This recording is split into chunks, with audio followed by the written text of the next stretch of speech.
Let's go. Let's go. Oh, no. Do you want to? Sorry. I'll let you. Next one. I'm excited and I feel relaxed and I'm ready to party. Don't say sorry. You don't need to do that. You don't need to apologize. It's a fucked up female habit. You don't need to be sorry for anything ever. Can you guess what every woman's worst nightmare is? I don't have rage issues. I have nothing to prove to you. When I'm good, I'm very good. But when I'm bad, I'm better. I say when it comes to stardom and Lauren, there are no accidents. Hi, Karen Peterson. Hello and welcome to Citizen Dame, the podcast where we are doing the world a favor by teaching you what the frick gaslighting means. I'm Karen Peterson, joined by Lauren Humphreys Brooks. Just like, look, we're just going to tell you what it is. I keep seeing this term be misused so much and it drives me crazy. And that is only one of the reasons that I thought we should add this movie to our list this month. This is why. See, this is the need for film studies and the need for watching films that you don't usually watch, because this is a film made in 1944, and it's based on a play. This was written in 1938, so and then adapted into a different movie in 1940. Yeah. Yes, and this is where we get the term gaslighting from. It is a specific thing. Yeah, and on the one hand, I love that even like teenagers nowadays are using a term that references a movie from the 1940s. But on the other hand, I wish that they would watch the film from the 1940s so they could actually understand it. Yeah, and know what they're talking about, because like, they use it wrong all the time. Yeah, exactly. Well, there you go. Yeah. So we're going to talk today about the film Gaslight, like I said, from 1944, directed by George Cukor, and starring Charles Boyer, Ingrid Bergman, and Joseph Cotten. Yes, so, yeah. But before we get to that, how are you, Lauren? I'm doing pretty good. Yeah. I was very excited yesterday. I got to go see Rashomon in 4K at Film Forum. It was fantastic. It's such a good film. That is awesome. Yeah, it was just amazing. It was great to see it on a big screen. It was great. Like the print is so beautiful. So anyone who's in New York right now, they're doing a Kurosawa series at Film Forum. And Rashomon, Rashomon is I love Rashomon because it's one of his shortest films. And it's only 3 hours instead of 3.5. It's an hour and a half. It is an hour and a half film. Is it really? Yeah. Oh, it's not a long film at all, especially for Kurosawa. I have seen it, I swear, but I thought it was longer. I thought it was longer, and I was looking through the list and I was like, oh, what are they showing today? And I was like, oh, it's only like 90 minutes. Just like, that's perfect actually for me. So they're doing a whole bunch of his films at Film Forum right now. I know they've done like High and Low. They're doing Yojimbo and Senjuro. They're doing The Bad Sleep Well, like a whole bunch of them. And they're gorgeous prints. If the Rashomon print that I saw yesterday was any indication, they really are beautiful, and it's a really great chance to see Kurosawa on the big screen.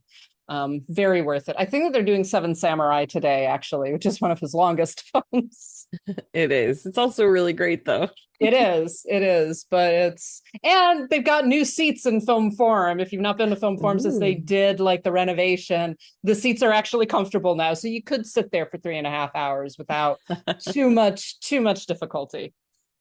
Oh man, that makes me think of, so a lot of the press and industry screenings at Sundance are held in this one movie theater. It's like a four theater cinema. And oh my gosh, they have needed to replace those chairs for 15 years, maybe 20. They're so bad. And there are times where, yeah, you're watching a Sundance movie, and most of those are, under 2 hours, but sometimes you get one that's like 2.5, 3 hours, and it's like, just kill me. I cannot do this. How do you expect me to review this movie if I can't even sit in the chair? It's awful. Yeah, exactly. Yeah, Film Forum they did renovations a couple of years ago, and they had not great not great chairs. So one of the things, like, it's not like, recliner seats or anything like that, but they are actually, you can actually sit there for several hours without being uncomfortable. That's good. Which is quite nice, quite needed in a movie theater. Yeah, definitely. Sorry, the recliner part just reminded me of when I went to this when I was in India several years ago, and our tour guide took us to a Bollywood movie, and it was so much fun.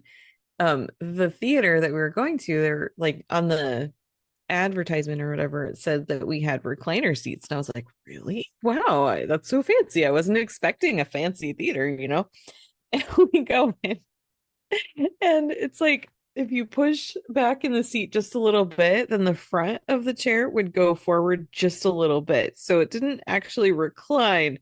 It just leaned back a little. So it's effectively airplane seats. Exactly. I was just like, huh, okay. All right. You know what? That's okay. Recliner. Yeah. We just have different definitions of that word, and that is okay. Yeah. I will say I would take watching a movie in a theater in India over fancy recliner seats in America any day, because that was a fun experience.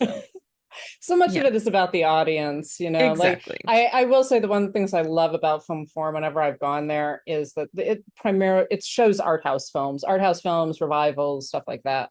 So you're not going to go there to see like the Avengers or anything like that. One of the things I really love about it is that, like if you go to see Rashomon in 4K, everyone there really wants to be there to see Rashomon in 4K. They're like into it, right? They're like laughing at the jokes and not like mocking the film or anything like that. And if you remember Rashomon has a lot of big emotions, and it's the kind of thing that some American audiences would giggle at. And one of the wonderful things at Film Forum is everyone there is kind of on the same wavelength. And so I love that about going to see their films. Just like you're here to watch a Kurosawa film, you know what you're doing. Yeah, the audience makes such a difference. It really does. Yeah, I remember one time going to see a repertory screening of Monty Python and the Holy Grail, and people were into it. They were laughing and stuff, but I thought it was going to be one of those where people were like quoting along and stuff like that. No, the audience was like, they did laugh, but mostly they were so silent. And I was just like, do you know what movie you're at? Come on, let's get into this. It was so annoying. I will say, though, one of my best audience experiences ever, and I feel sorry for anyone who's there to seriously watch the film. I don't think there was anyone, but was Cats. Cats. It was a packed theater. It must have been like in January. I think it was the first film I saw in 2020, which kind of set the tone really for 2020. But yes, me and my roommate went, and it was like everyone was kind of in the same place and just laughing uproariously within the first 5 minutes. Like as soon as we got the moon, we were like, okay, we're here to laugh at this. Cats was made for movie theaters to sell alcohol. It really, like, it was fantastic. Honestly, it was a great experience. I don't think, like, I've never recommended other people watch Cats because, like, no, you have to watch it with a big group of people who know exactly how incredibly terrible this is and are going to laugh at it. You can't just sit there by yourself and watch it because you're not going to get the experience. Just gonna be like, wow, this is a really bad movie. But like, I swear to God, as soon as Idris Elba came on screen with like his near naked, like he feels very naked, but he's not, but he is. Like, it was just, I mean, by the end of the film, I was having a nervous breakdown because Judi Dench looked at the camera and said, a cat is not a dog. And I hyperventilated. My soul left my body. But it was great. It was the best experience. I was like, and afterwards I was like, you know what? I feel like that this has opened the seventh seal. I think that the apocalypse is coming. And several months later, lo and behold, COVID hits. Look at that. It wasn't even several. It was like 2 months later. Yeah, it was like, I mean, New York shut down March 13th, right? Yeah. So I was just like, Cats did it. It did it. I don't know how, but they did it. Yeah. That was, but still, top theater experience was, and it was at an AMC, like just off of Union Square. It was packed. It was like we had a great time. Oh goodness. So let's talk about Gaslight, shall Let's we? talk about Gaslight. Yeah, good little respite Yeah. before we get into domestic abuse. Yeah, yeah. This is gonna get a little heavy today. So yeah, as I mentioned, Gaslight 1944, directed by George Cukor.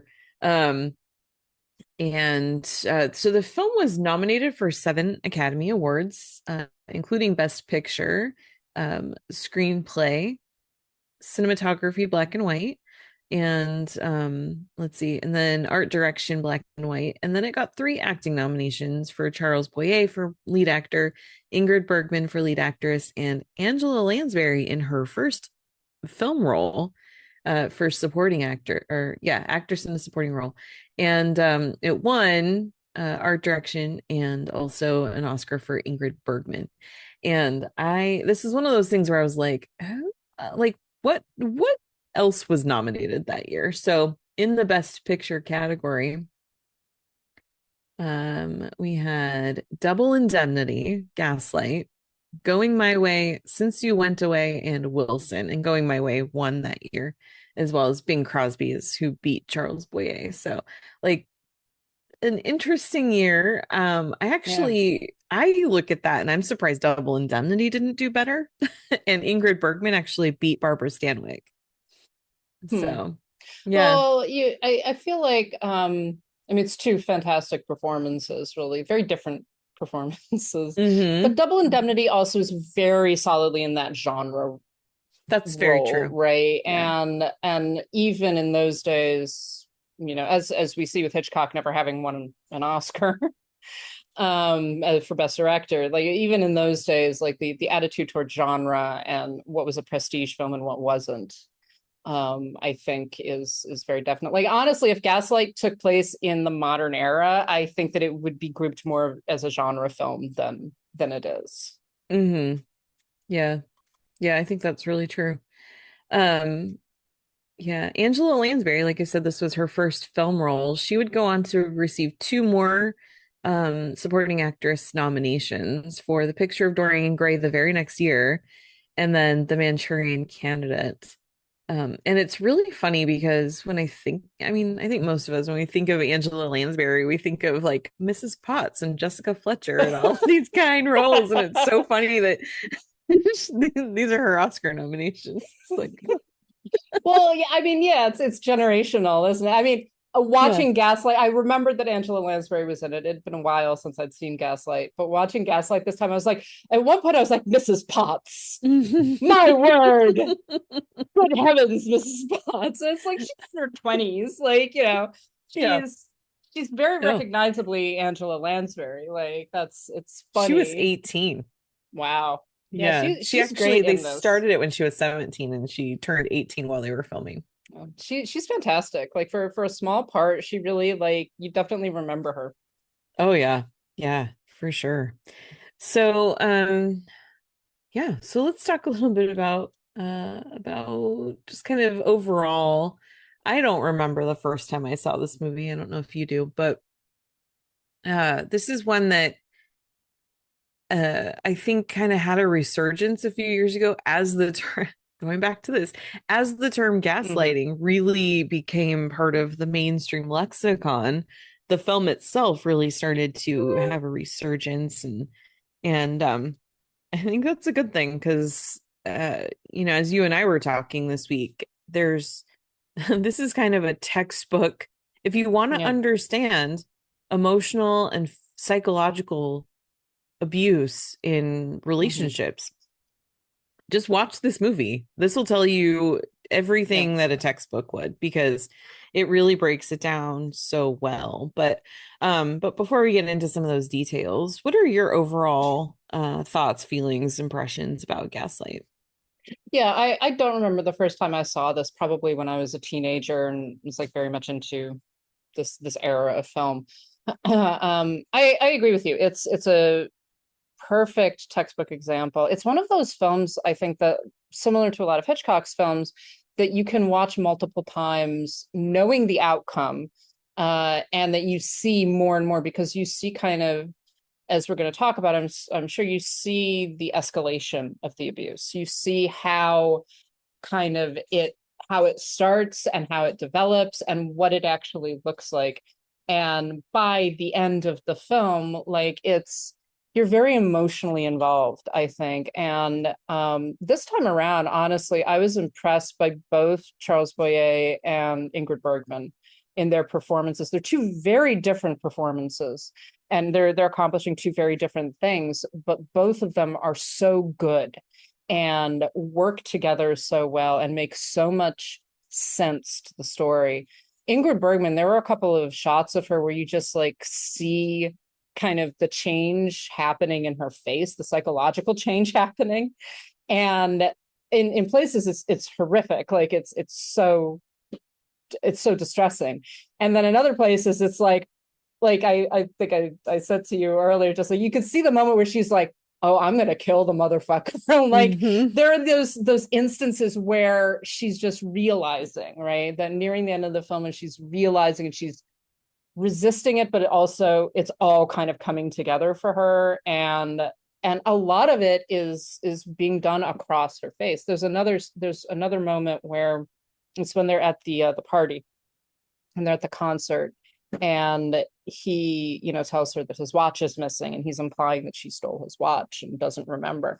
And you see, from the moment that he speaks, you kind of see her just face collapsing, from this joy and relief that she's out, she's getting to experience something that she loves, and then this like just breakdown happening, and it's all happening like visually on her face. And it's a fantastic performance. And then Boyer on the other side is so cold and so terrifying and so believable too. Like you understand within the context of like why she marries him, and how he's able to accomplish what he does against her and do what he does to her, and like how it all works. It's brilliant, and a lot of that is down to his performance. Yeah, it's so true. It's interesting because everything I've read about Boyer is he could not be the more opposite from this role. And I think that's part of what makes him so good, is it's just like, this is not who he is at all, but he just throws everything into this performance. I think the way that the film kind of eases you into this is part of really highlighting how this type of abuse works. So we started off, it's 1875, it's London, and we have this famous opera singer, Alice Alquist, who has been murdered in her home.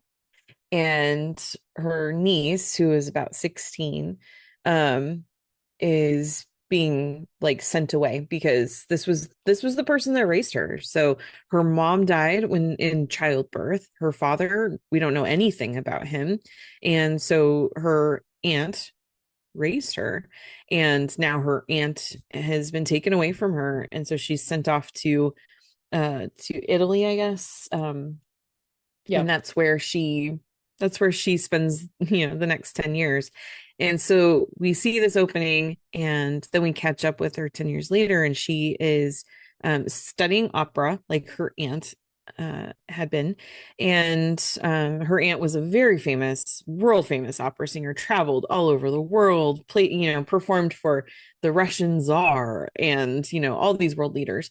And so now the next time we see her from leaving her home is she's been working with this opera teacher, and she is telling him that she's gonna leave, that she has fallen in love. She's kind of confessing this to him. She's fallen in love, and and he kind of encourages this too, like, take a break, explore this, see what it is, because this relationship is distracting her from her study of opera. And what I think is so interesting is when she goes outside and she meets up with Gregory, her boyfriend. It's the accompanist who's been in on her sessions, and that's how they met. But when the two of them are uniting outside, he's coming out of the shadows. He's been in hiding. Mhm. He's a secret. Yeah. And I just think that there's just something really really smart about the way that is shot, the way that that's filmed, and just sort of what that indicates to us as an audience watching her be so happy and in love with somebody that we sense right away is not a good person. Yeah.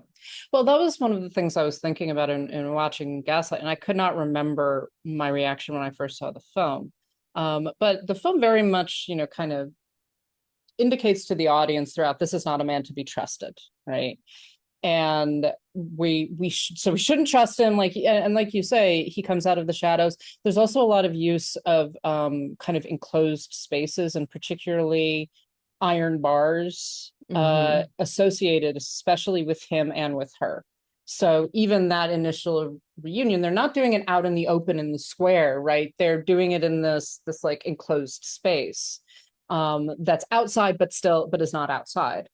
Right. And you get a lot of these like striated bars, and that happens more and more when they go back to London, when we get them in when we have her in her bedroom, like a lot of shots through the sort of bars of the sconces for the gaslights themselves, all of that. And it's that sense of being imprisoned, being encaged, and being slowly sort of trapped by all of this.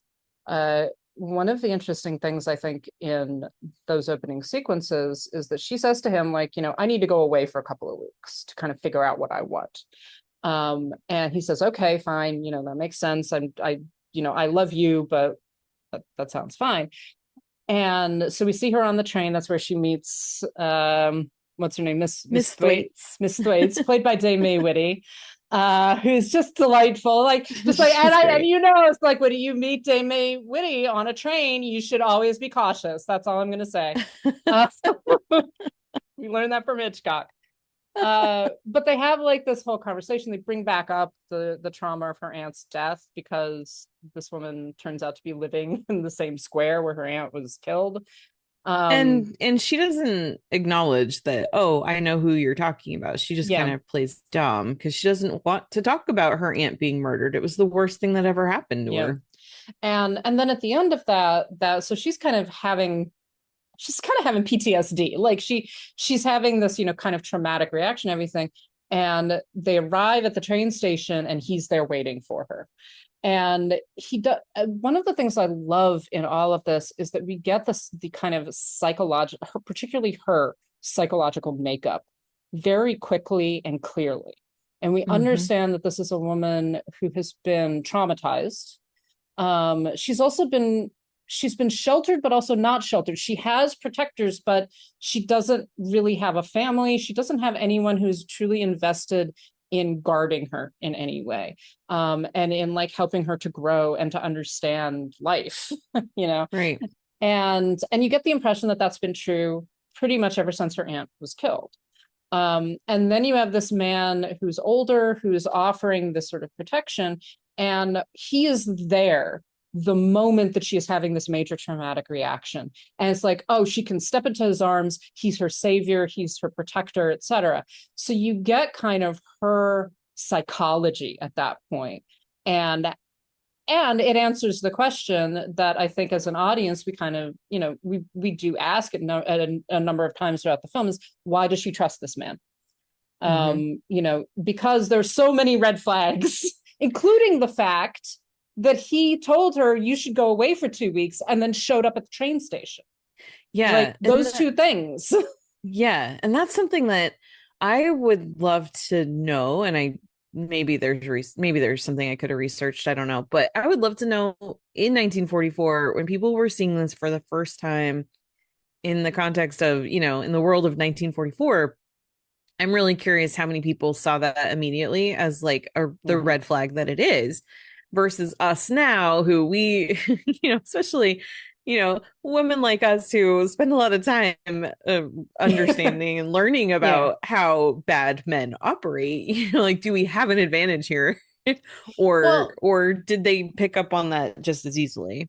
So I have to, I mean, I think that then you get into kind of audience analysis, and it's hard to do that, right?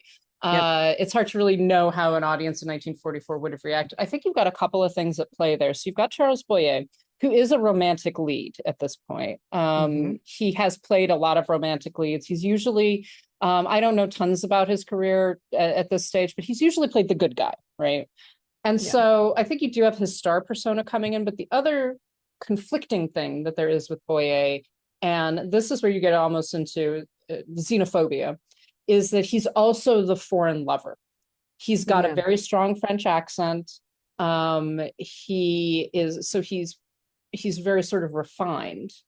But that distrust of foreignness, right? And particularly of men with such a pronounced accent. You know, Bergman is Swedish. She has a very distinctive voice, but her accent is not so pronounced that we read her as this foreign other. I think Boyer, we do kind of place him in this sort of and in the time period that place him in this sort of in between category, where he might be the good guy, he might be the hero, but he also could be the villain. So he's kind of lingering in that in between space, and I think that creates some of that tension, and so would definitely make the audience suspicious of him, but not necessarily to put him into one category or the other. The other thing is that we're told pretty quickly that he's not to be trusted. Particularly when they get married and we have this one shot of him he's holding her and he's looking over her shoulder, but it is this there is this sinister aspect to the way that he's filmed and the way that he is kind of enclosing her, right? No, that's totally true. So I think that's true. The other aspect is something that the Wikipedia article makes mention of, and that I was considering a little bit more, is that so in later on in the 1990s, the critic Emmanuel Levi associated this film as part of a trend of don't trust your husband movies that were particularly prevalent. I can name a few from the late 30s actually, but they were particularly prevalent in the 1940s, and started bringing this to Hitchcock, started with stuff like Rebecca and Suspicion, right? And now in Rebecca and Suspicion, the conclusion to those films is do trust your husband. He's actually trustworthy. Rebecca, but it's that tension, and it's that question of this person who you are depending on, right? And particularly in the 1940s, women recognize the degree to which men control their lives. And if you're getting married, you're giving over a lot of power to a man. And so there's this whole idea of you need to be able to trust him. I mean, he's your protector, right? That's his role. He's supposed to be this figure of protection and of love and of understanding. And so you have a number of these films that are essentially saying what if you can't trust him? And there are a couple of others that also come into play later on. So films like Dragonwyck, which is sort of a version of the Jane Eyre story, Jane Eyre itself, which I think was made in 44. Sorry, Wrong Number, which we've talked about. But that's sort of that place where the question is the person that I rely on and trust the most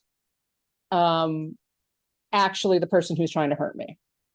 And it's particularly terrifying, I think, for women in this period, because it's also that tacit recognition that this person that you have given a great deal of power to by marrying him is the one person that you cannot actually trust.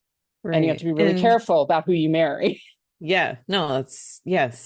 And this film comes out in 1944, but it also takes place in 1870s, 1880s. Yeah. So this women are even more trapped by society, you can't just get divorced, even though she's the one with the money, because she's inherited her aunt's estate and everything. She's still in so many ways has to be very reliant on him, but also he's really smart about how he goes about it, because he builds on her desperate need for someone to just care about her. And he knows how to use that. And So yeah, so when he shows up at the train station, he's there when she steps off the train. He even is at, because she doesn't go out into the hall and go down to get off at a certain door. She just exits the train from her train car, and he's at the car. Yeah. Like he's exactly where she is, and so Yeah. he's, you know, he's just there for her, and they decide right away to get married. And they've only been seeing each other for like 2 weeks at this point. Yeah. And but he just feels like everything that she needs, and so it makes total sense why she would be swept up, how she could be so swept up in this. Well, and it's a feature. This whole idea about the questionable, the attractive, questionable man is very much a feature of Gothic storytelling as well, and which is something that Gaslight is using a great deal of. It's a very Gothic narrative. And in fact, they even reference Bluebeard at one point. The whole idea about the man who marries a seventh wife and has 6 wives buried in the cellar. That whole story aspect of it. But so, and Gaslight is very much working within that milieu, and so, you know, to go back to that question of what would the audience have anticipated, I think the audience would have recognized that this is a setup that is going to be dangerous, and that, you know, it kind of has the capacity to go either way. So like we're saying, in something like Suspicion or Rebecca, the direction that it goes is actually the husband is trustworthy. But there are other films where, you know, and Suspicion is kind of in the middle there because it wasn't intentional. But well, and you got the other side of that as well. And so I think audiences would have been conditioned to understand how this, like, what the setup actually looks like. That totally makes sense. And I just want to clarify, I was not trying to suggest that audiences were too dumb to understand this in 1944. They wouldn't have made this movie if they couldn't understand it. I just, you know, the first time you're watching a film like this, I'm just wondering, like, how far into it is it before people start to really go, wait a second, like, I don't trust this guy. Is it right away, or does it take a little bit? Well, I think that there's that tension always, and that the film does leave open for a good bit of it. The possibility, like the question of, first of all, you know, what are his motives? Like, I think that there are questions throughout the film, like, could this all be in her head? What are his motives? Because one of the problems and one of the things that he uses is, what is the motive? Like, you're seeing, and even I think it's easy to lose sight of that as a viewer, because so much of it is focalized through her. And it's like, if he's doing this deliberately, right? Why? Like, what is the goal, really? And we get those elements of, like, the implication that he murdered her aunt, but then you're like, but why would he do that? These jewels that nobody can find, which basically acts as the MacGuffin, but it's pointed out fairly early on that even if you could find the jewels, even if he, like, the person who killed her aunt had the jewels in their possession, they couldn't sell them. Right. Because they're so famous, so everybody would recognize what they were. So there is this question running throughout a good bit of the film, like, why is he doing this to her? If he's doing it, why is he doing it to her? What is the point? And it's brilliant for that as well, because of the outcome. Right. Yeah, exactly. It's also really interesting watching how he starts basically toying with her, and I don't know if grooming is the right word, but he's basically starts messing with her mind right away, because you mean he starts, you know, gaslighting her? Yes, he does. But I was trying to not use that word, because obviously, but no, but it starts off, you know, when they get married, and he, you know, they're talking about where to live. And he wants to go back to London. He wants to go back to the aunt's house because he still wants to find those jewels. We don't know this yet, but we, you know, by the end of it, we know that's what he's doing. And on rewatch, you know, that's what he's doing. And so you can see these signs a little bit more clearly, but he is making her think that it's her idea. He's so good at steering her toward what he wants to do, but making her think that she thought of it. And so that she won't realize that he is forcing his way and like kind of leading her there. And so we see that. And so that's like kind of where things start, and they end up in London, and he immediately knows that he needs to close close her off from the world. He can't let her have friends and things. And even stuff like she's talking, she kind of has this sensation of ghosts because this is where her aunt was murdered, and she was in the house when her aunt was killed. She's the one who found the body.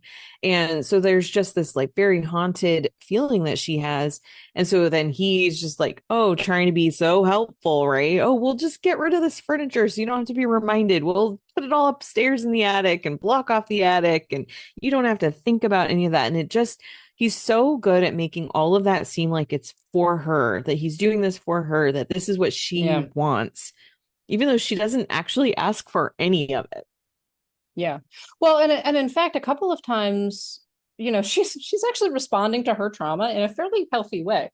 She recognizes that this stuff upsets her, right? And she does. But then there are also those moments of like she looks at her aunt's trinkets, the things that she saved from her various performances and for her travels, and she's remembering like, oh, I remember when there were parties in this room. I remember, I remember the piano, the sound of the piano. Like she's remembering these good things about her past in that house, and it's connected to all of these possessions of her aunt's. And so you get the sense that like she's actually beginning to process some of that trauma, which she has avoided to this point. By being back in the house, she's starting to process it and is kind of beginning to separate, she can have the good memories, and remembering those things is actually a good thing. It's the way that you're going to work through grief. It's the way that you're going to work through trauma.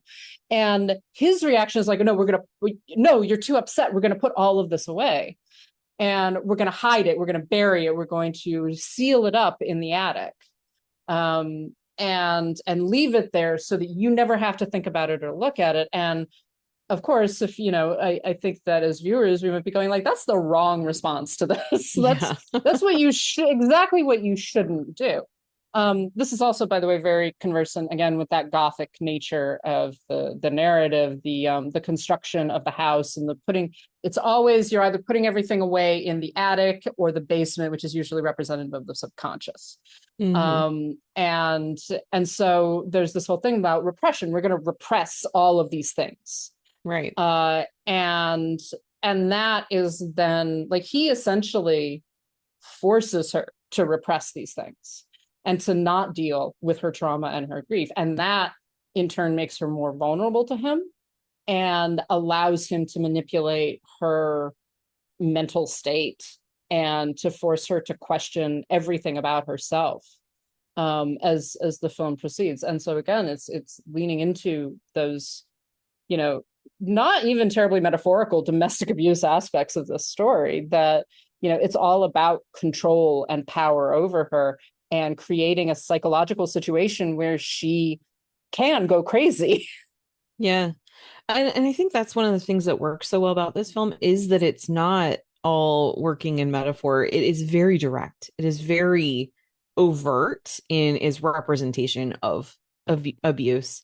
And it's interesting too. So like the first time that he kind of lets the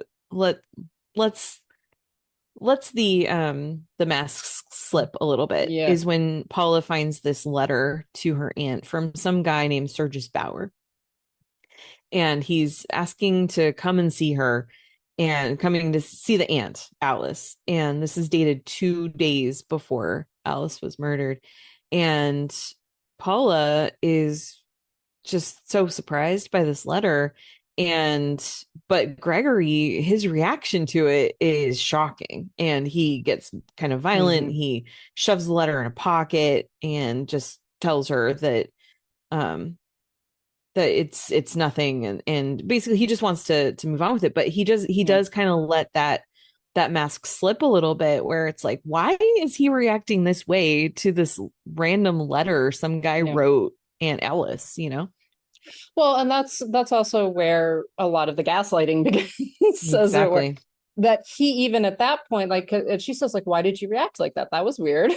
And his reaction is just like, oh no, you were so upset. Like he immediately goes to you were behaving really upset. So I was like, oh no, we want to put that away. We don't want to make you upset.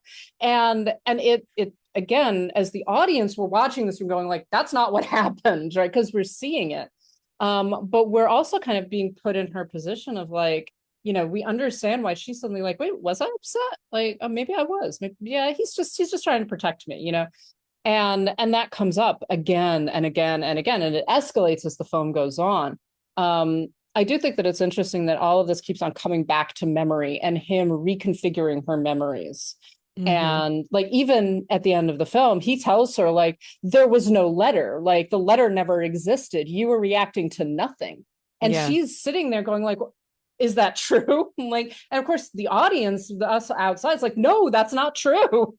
Right. But as a person, she's staying there like going like, it might be true. Maybe I was reacting to nothing. Maybe this has always been what's been going on.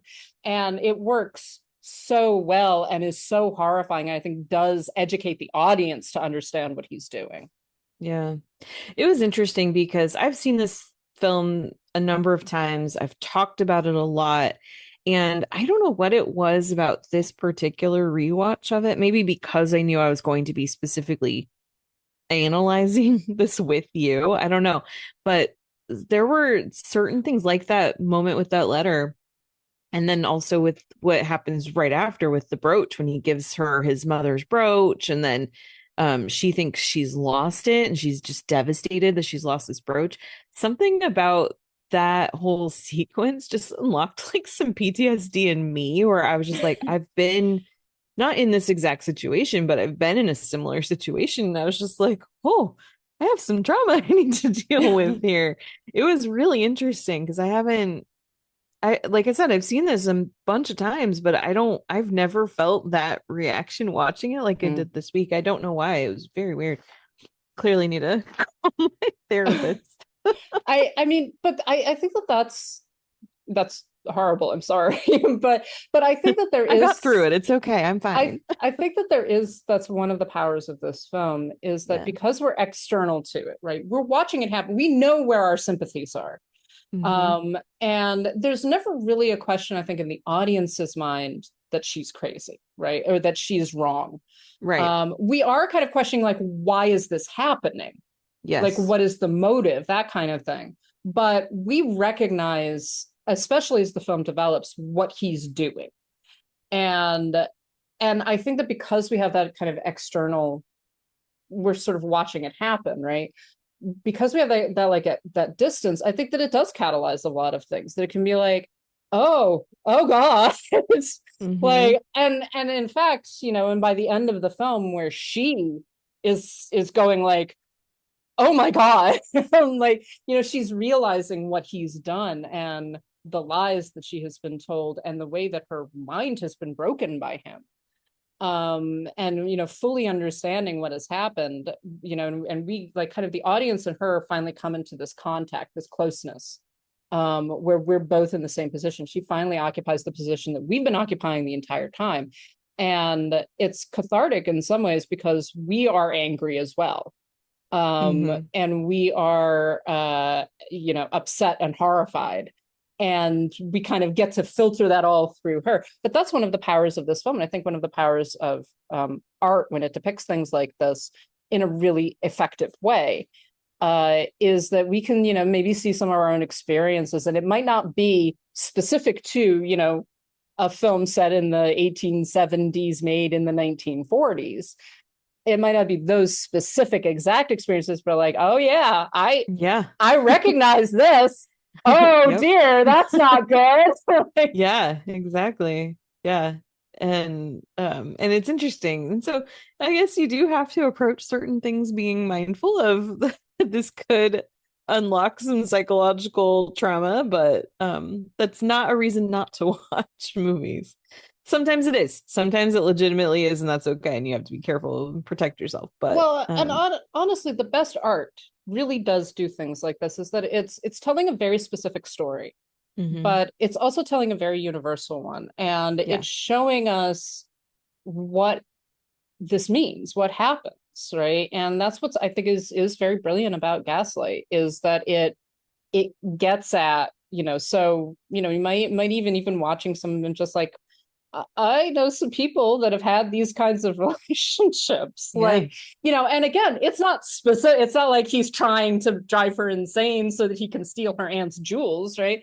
But you're just like, yep, I recognize that. That's oh boy, and that's the power of that kind of art and the importance of it as well, and understanding what that represents. Not and Right. at some level, not resisting it.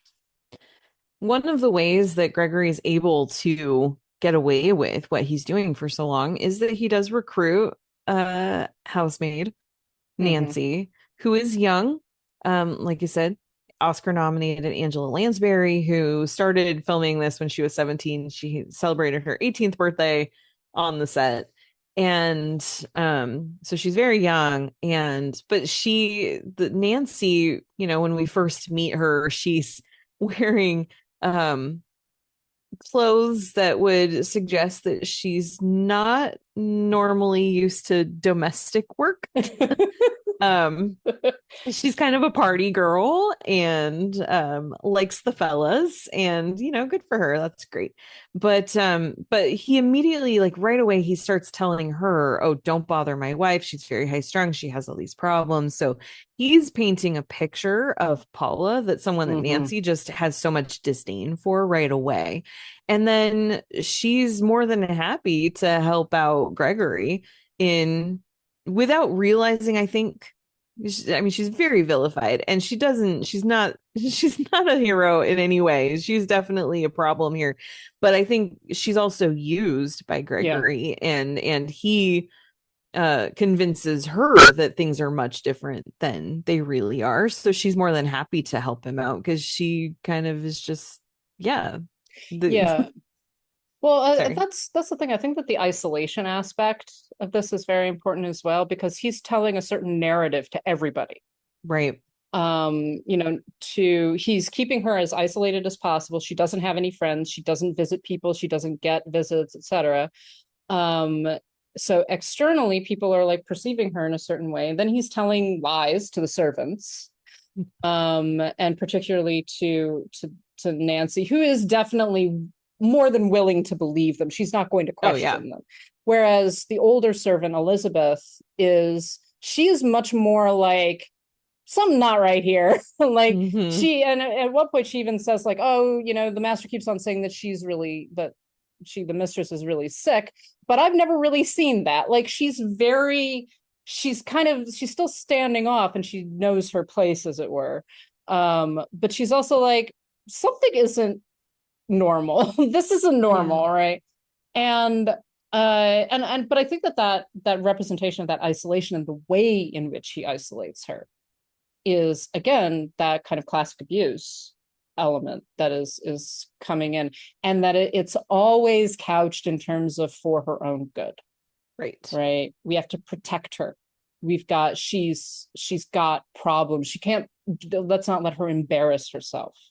You can't go out because and those other things, those moments of cruelty where he says like, oh, we can go out, why don't we go out, we're going to go to the theater, and then he like rips that away from her. That kind of back and forth that is going on, it is this like, it's classic, it's very like visible what he's doing, and you understand why people outside of what's going on are not seeing the whole picture and are not really realizing what is actually happening.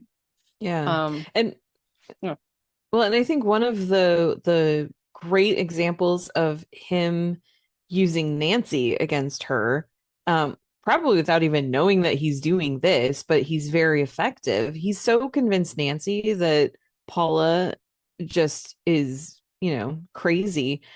And so there's the scene where Miss Thwaites is outside, and the Joseph Cotton character, he comes along and they're talking. I think maybe it's the police officer, I can't remember. Anyway, she says something about like, oh, nobody ever comes out of that house, they always stay inside. And then we see across the park, we see the door open. Paula comes outside and like she's gonna go on a walk, and then she doesn't even get past the side of the house, and she stops. She's looking up at the sky. She turns back around, goes back to the door. Nancy is the one who opens the door for her and is just like, oh, I didn't know you went out. She's acting all, fine, normal. But she, in that moment, kind of convinces Paula to stay home, but without telling her to stay home. She's like, oh, are you sure you're up for this? And making her question herself, so that then she, again, thinks that it's her decision. She decides to not go out. She comes back in the house and just goes upstairs, just devastated that she couldn't even take a walk. And that's Nancy's doing. It's yeah. And she also, I think in that scene, Nancy also mentions like, well, what do I tell the master when he comes home? Right. Like, yeah. that you just went for a walk. Like, where are you going? Why are you going out? And it is just like, it's perfectly normal for a woman to go for a walk. There's nothing wrong with that. Right. But it is this like, and it's because, again, I think that, to give Nancy not credit, but to kind of be like, she's been told, right, the mistress is unwell. And she's like, maybe this unwell woman shouldn't be walking out of the house by herself. Right. And yeah, exactly. And it's so, and the other thing I think that's really heartbreaking in watching the film is that she does have allies, but she doesn't know it.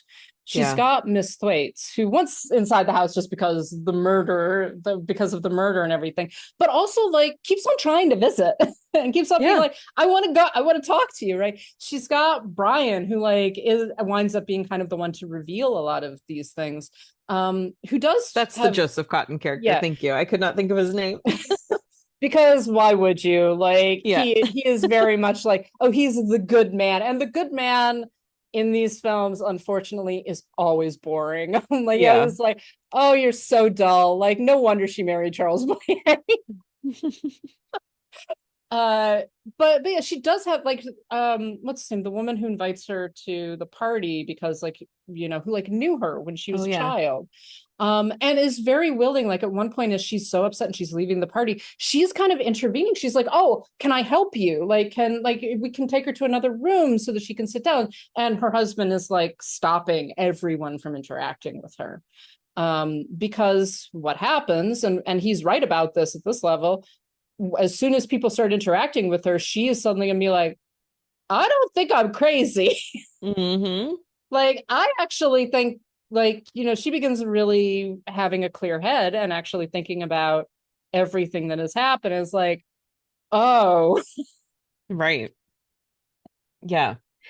And that's exactly what happens, because then when Brian does eventually, because he happens to work for Scotland Yard, he gets a police officer, like the local police officer that does his rounds and stuff. The two of them are trying to figure out something is not right in this house. Something is not right with this man, and we need to figure out what's going on. And as soon as he late in the film, he's kind of figured out what Gregory is doing. He doesn't necessarily know why yet, I don't think, but he's figured out what is happening. And so he goes in and he's talking to Paula, and the gas goes down and he comments on it, and they hear the footsteps up above them, and he comments on that, and she's like, wait, you saw that? You heard that? This is real? This is all real? And so it was like just one person telling her that she's not crazy and that what she's been experiencing has been totally true. Because there was even the scene where Gregory and Nancy were gone. It's just her and Elizabeth at home, and she's asking Elizabeth, who is old. Like, Elizabeth is not trying to be part of this at all, but I think Elizabeth, being older and just being distracted, not paying attention, she doesn't hear the sounds upstairs. She doesn't notice the gas because it's already low when she comes in. She hasn't seen it go down. She's also deaf. She's she can't hear very well. And it's established a couple of times early, and it's one of the things that's very easy to miss. But it is at that point where you're like, well, why can't Elizabeth hear it? But if you go back, there are a couple of scenes where she can't hear that well. Right, exactly.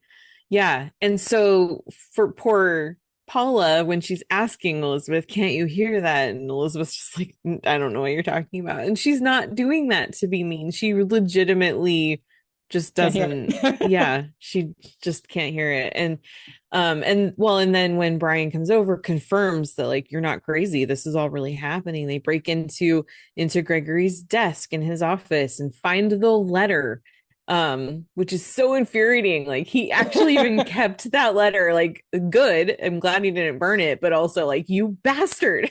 Like this is after he has told her that that letter didn't exist and she was crazy and her mom was crazy and died in an asylum and just all these things. Mhm. And but then you have Elizabeth, bless her heart, she's trying to protect Paula. So when Gregory comes home and Paula's telling him like, there was a man here that was telling me all these, like, that knows all this, and then Elizabeth's like, no, there was no man here. But she's not trying to make Paula seem crazy. She's trying to protect Paula from Gregory. Yeah. But Paula at that point doesn't know that. She's just so desperate for the truth to come out. But sorry, that was a tangent, because all of that is the point is she starts to know that she is definitely not crazy when one other person can hear and see what she's been experiencing and can tell her this is all true. This is real. Yeah. Well, and Brian even points out to her, it's like, so when does the gas go down? Well, it's after my husband leaves. Yeah. When do you hear the footsteps? Well, it's at, and then and you can see it again, Bergman's performance, you can see her going like she's putting it together. She's putting it together very quickly too. She's not really resisting. It's always been there. That's part of it. She's known it. She just didn't want to think about it. Yeah. And she even says like, no, he's my husband. He loves me. Like those things, like, no, this is that, it can't be that, but also it is, and she knows it. Yeah. And then the question is, why would he? Right. And then it turns out that he's been after these jewels, and they, he had all of her aunt's stuff moved upstairs, which from the perspective of the abuser makes a lot of sense, because then he can just have, like if he were just searching in the house all day through all their stuff, that'd be a little weird, but get it all upstairs out of sight, and he can just, take his time going through it all and doing his searches without her knowing what's going on. And yeah, I was going somewhere with that and I forgot, but yeah, so I mean that's the answer. That's what he's been doing, and he eventually finds the jewels, but by that point Brian has caught on to him.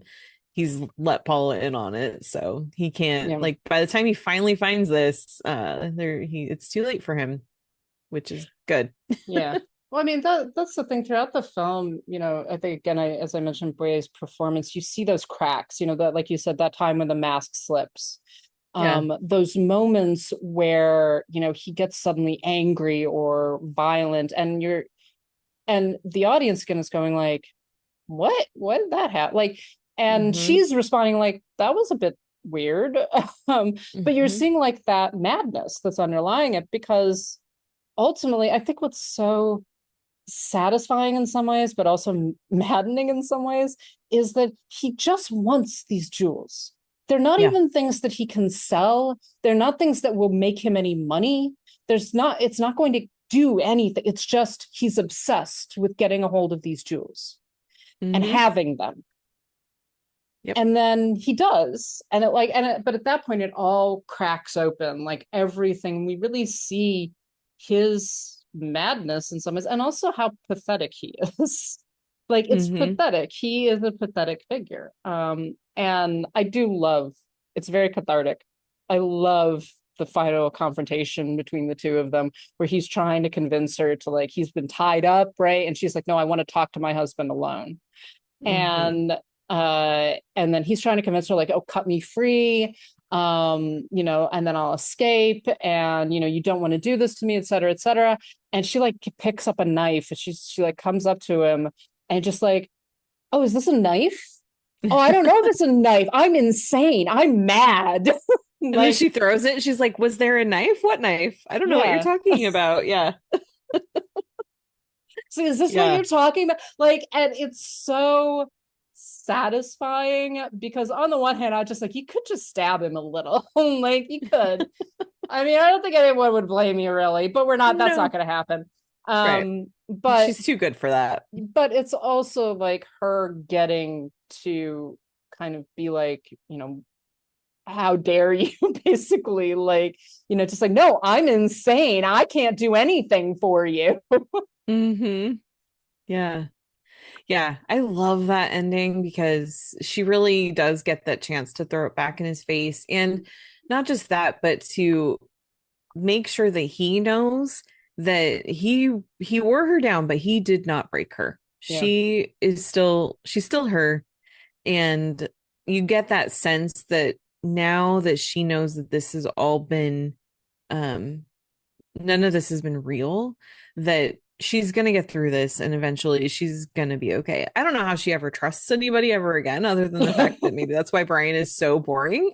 But he's and eminently he protected trustworthy. her, but yeah. But like, yeah. But you are left with that sense of he can't convince her now. And there's nothing he can say to convince her that he has done any of this for any other reason than that he was terrible. He also, this is where she finally has to admit too that he killed her aunt. And so yeah, but I like that sense that she's gonna be all right now. Yeah, and that's where the film leaves us too. That kind of, and it's hokey. It is this kind of, in some ways, not the confrontation between the two of them, but the ending where they're like her and Brian are standing on the roof and are like, oh, the clouds are lifting and all of that. And it is this hopefulness, right? At the same time, it's hard to it's the kind of thing that happens in this era of Hollywood. It's hard to kind of say like this is a really satisfying final moment for this film, given everything that we've gone through. I do think it's good to kind of have that hope for her, but at the same time, I'm like, okay. Well, I agree on the final moment. I just mean like that final confrontation. Oh, the final confrontation is fantastic. It's so satisfying. I want to just end on that with like him with him being taken away in the carriage. It's just like, all right, she won, right? But we do have to have that final, like, and everything is going to be okay, and she's going to marry the upstanding young man and all of that. Like, and it's very much implied that is going to kind of be the future, but it's like, okay, sure, fine, whatever. Yeah, which I have to say, and I know that it's very much set up that he is this good person, but I have to say it's a little bit creepy too that she would end up with the guy who was like totally obsessed with her aunt. And that's how he got involved in this story in the first place, is because and he was young, he was a little kid, but he just loved her aunt so much and was such a big fan. And then when he first saw Paula, it was like he thought he saw a ghost because she looked so much like her Aunt Alice. And that was what made him want to get to know her. And now the suggestion is those two are going to be together. And I'm like, that's weird. It's got that kind of ambiguous tension that I think we get even in the ending of something like Suspicion, where it's like, and everything is great. And it's like, is it though? Is it? Yeah, exactly. Yeah. Any other thoughts about Gaslight? I will sorry, I just asked you, but I will say May Whitty was made for the true crime podcast era, and she would just be living. I love that women like that seem to have existed in every era of just like, I am fascinated by murder. Did you know that someone was murdered in that house? Like, yeah, like, you're just like, you know what? Good on you, lady. Yeah. She really would have. I think that, I mentioned earlier that this film is very conversant with Hitchcock's work. And I think, again, one of the things we talked about last week was the way, this is a film, it's made in 1944. A couple years later, Bergman is going to make Notorious with Hitchcock. a couple years before, like a year literally before this, Joseph Cotten was doing Shadow of a Doubt. Yeah. And I do think that there's a lot of conversation going on in the styles, in the trends, in the fact that, you know, Hitchcock himself maybe would not have exactly made this film. And it's not, again, it is an attempt to ape it, but it is very much in conversation with his work and with the trends of Hollywood in that time period. Funnily enough, I was actually thinking about the fact that a couple years later we get Under Capricorn, which stars Ingrid Bergman and Joseph Cotten, and features Ingrid Bergman as a woman who's married to a man who everyone thinks is trying to drive her insane. I'm not even kidding. I've never seen it. So. That is the plot of Under Capricorn. Oh my gosh. And it's a very differently told story. Also set, I believe, in the 19th century. Oh my but gosh, in Australia. Okay. And there's like this whole stuff about the past. There's also a very sinister maid who's there as well. Who may be in love with the master of the house. So yeah, I would not say Under Capricorn is one of those films that actually Truffaut made an argument that it is one of Hitchcock's best films. He is not correct. Even Hitchcock in the Truffaut book is like, no, I wouldn't say that, but okay. Even Hitchcock is like, still think that you're right there. It is an interesting film. Like it's worth it. It's worth seeing. It has a lot of problems, but it's basically Hitchcock's version of Gaslight, to be totally honest. Oh, that's so funny. Okay. Well, I will find that one and I will watch it. I'm trying to watch all of his films, so. Yeah, Under Capricorn is not boring, I will say that. It's just very strange. Has Hitchcock made a boring film? Yes, Topaz. Oh, okay. I haven't seen that one either. It's Wait, boring. I never can remember. There's a few movies where I'm like, I don't remember if I've seen them or not.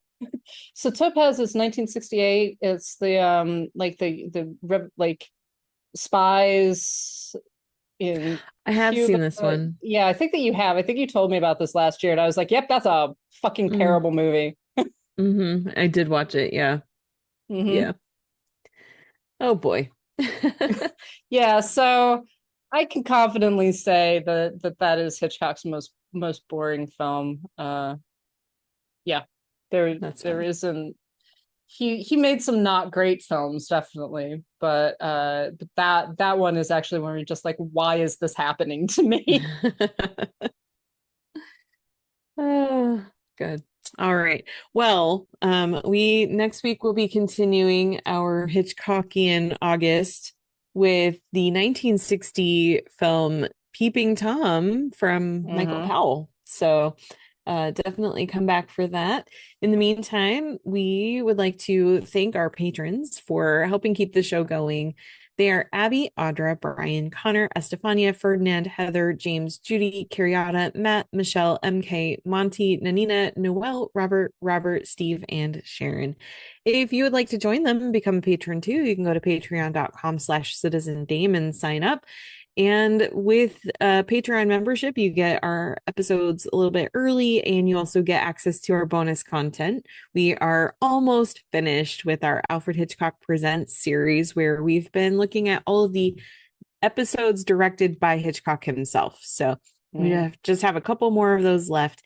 Also, our Flag Means Death bonus series is there, and we'll be starting a new bonus series very soon. So you definitely don't want to miss those. Also, we have a new patron. I just wanted to toss in that we have a new patron, Roxy Rondell, who very kindly subscribed to us, and I don't believe was on the list initially. Thank you. I'm so sorry I did miss that. So thank you, Roxy, and welcome. Yeah. And but if you'd like to help support us and keep the show ad-free, but you don't want to subscribe, you can also go to our Ko-Fi, ko-fi.com/citizendame. That's another way to support us. We do have our website, citizendamepod.com, and you can reach us by email, citizendamepod@gmail.com. You can find us on social media too. We are on Instagram and Blue Sky at Citizen Dame Pod, and we are a Letterboxd HQ at Citizen Dame. And of course, you can find us individually. Lauren, where are you? I am on Letterboxd and Instagram at LH Business. And I'm on Lettergram. I'm on Lettergram. Yep. I'm on Letterboxd, Instagram, and Blue Sky at Karen M. Peterson. So that's going to wrap things up for this week. Thank you so much for listening, and we will catch you next time. Bye. Be quick, Paula. Get me the knife. Cut me free. Will you get it, Paula? Will you get it for me? Yes, I'll get it. I'll get it for you. Hurry, Paula. There's no knife here. Yes, I put it there. Look I for don't it. see any knife. I put it there tonight. No, it isn't here. You must have dreamed you put it there. Are you suggesting that this is a knife I hold in my hand? Have you gone mad, my husband? Or is it I who am mad? Yes, of course, that's it. I am mad. I'm always losing things and hiding things, and I can never find them. I don't know where I put them. That was a knife, wasn't it? And I have lost it. I must look for it, mustn't I? If I don't find it, you'll put me in the madhouse. Where could it be now? Perhaps it's behind this picture. Yes, it must be here. No. No, where shall I look now? Perhaps I put it over here. Yes, I must have done that. My brooch. The brooch I lost at the tower. I found it at last, you see, but it doesn't help you, does it? And I'm trying to help you, aren't I? Trying to help you to escape. How can a mad woman help her husband to escape? But you're not mad. Yes, I am mad, as my mother was mad. No, Paula. That wasn't true. Help me. If I were not mad, I could have helped you. Whatever you had done, I could have pitied and protected you. But because I am mad, I hate you. Because I am mad, I have betrayed you, and because I am mad, I'm rejoicing in my heart without a shred of pity, without a shred of regret, watching you go with glory in my heart.